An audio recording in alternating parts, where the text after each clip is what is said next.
Diez vai te varēs ko dzirdēt. Vārdu sakot, šodien es kuļos pa zemiem Himalajiem uz augšu Rišikešā. Manuprāt, daudz izliek bildes, es te biju. Jā, es tur darīju tādā pozā, šitādā. Bet, manuprāt, cilvēkiem ir jāpastāsta, kas te ir un jāparāda ar vienkāršiem vārdiem. Lūk, pa ceļam, tad, kad kāp uz augšu no galvenās ielas Tapovan, var izvēlēties jebkuru eju uz augšu. Pa ceļam ir dažādi ūdenskritumi, un tādi ir visādi hotelīši mazi ar jogas novirzienu, meditētājiem dārgi, ekstrā dārgu luxury. Un pavisam vienkārši, kā man aiz muguras, te teltīs var dzīvot. Redzēt, teltī var dzīvot.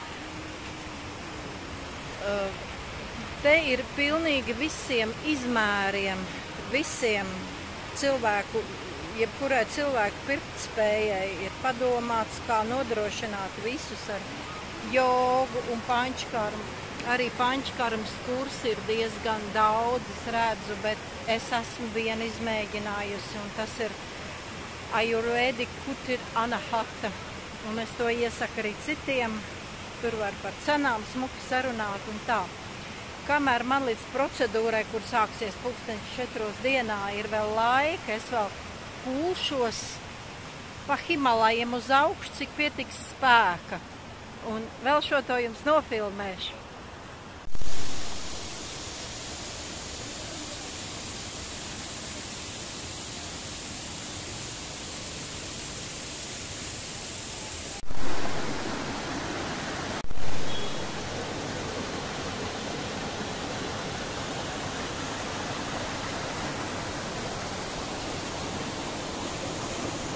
Eželītis nāk pie manīm, vai zirdziņš, kas tu esi? Kas tu esi, mazo dzīvnieciņu? Jā, labs tu esi bez gala, jā, grib, lai samīļo. Neviens tevi nesamīļo, smukuli. Vispār man no lūpiņiem tā mūsu zemē man mazliet ir baila, bet te viņi ir tik mīļi un nespēr neko un ļaujās, lai viņus pakasa. Ļaujās, lai pakasa. Šitais zirdziņš mazais kādam piedara. Viņam ir ausīt iezīmēt. Pamīļojās un iet prom.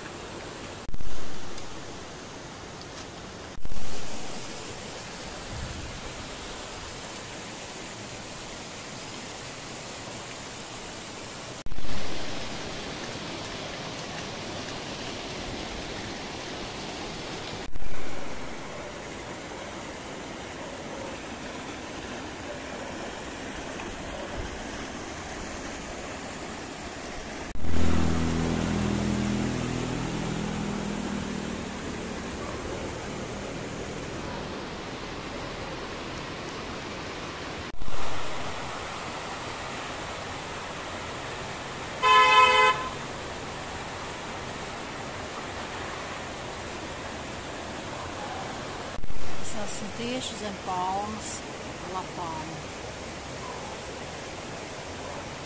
Zaļš, ievis zaļi, viņas ir tik milzīgas, lielas cilvēku augumā. Jā, maz cilvēku augumā. Šis gan varētu būt kāds ļoti vecs koks.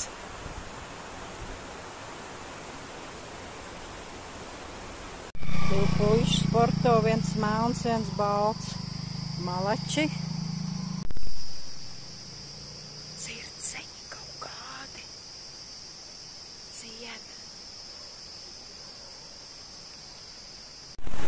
Pat varētu pilnīgi nomazgāties, tādu kā vanna.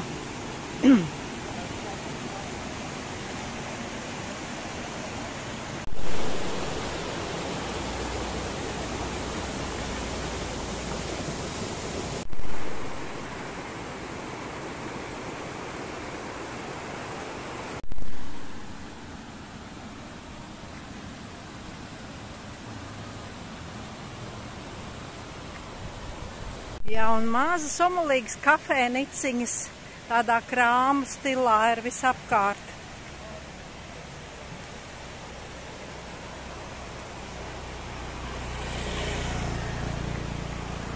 Interesanti nokrāsots zils akmens.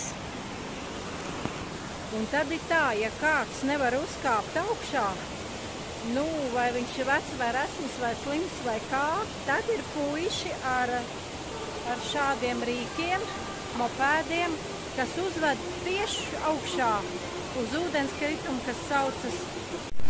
Nu, vajag taču šādi nokrāsot akmeņus, diez kas tā pa krāsu. Ļoti skaisti izskatās.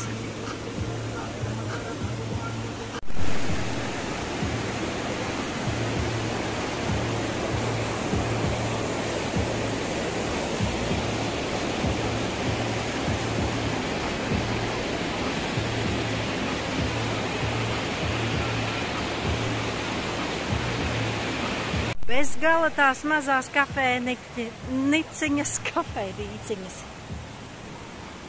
Te ir atkal kaut kāda cita, kaut kur tur augšā. Te ir tā, ka jauniem cilvēkiem ir baigi forši. Puisis uzmet meiteni uz motobaiku un Himalaju kalnos augšā. Un tur viņi pavada romantiski visu dienu, elpojot svaigu gaisu un izvēloties vienu no 100 kafejniciņām romantiskajām, kas te pa lētām naudiņām, starp citu, pa cilvēcīgām naudiņām. Man tūliņ sabrauks. Jā, ceļš ir šaurs, bet te tomēr satilpst visi. Šitā te viņi brauc meiteni pakaļā, cits pa vienam, cits ar draugu un uz augšu. Arī viens tuktuks pamanās uzrempelēties kalnos. Tā kā viss notiekās.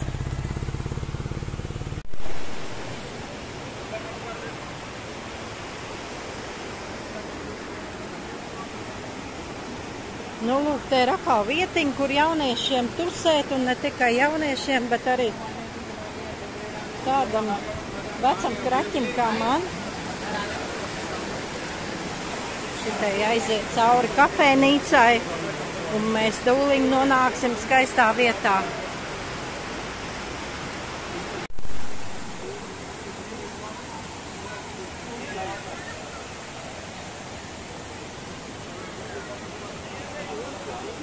Citas indietis staigā tādos tradicionālos tērpos, bet citas džinsos, bet viņām ir visiem vīri klāt.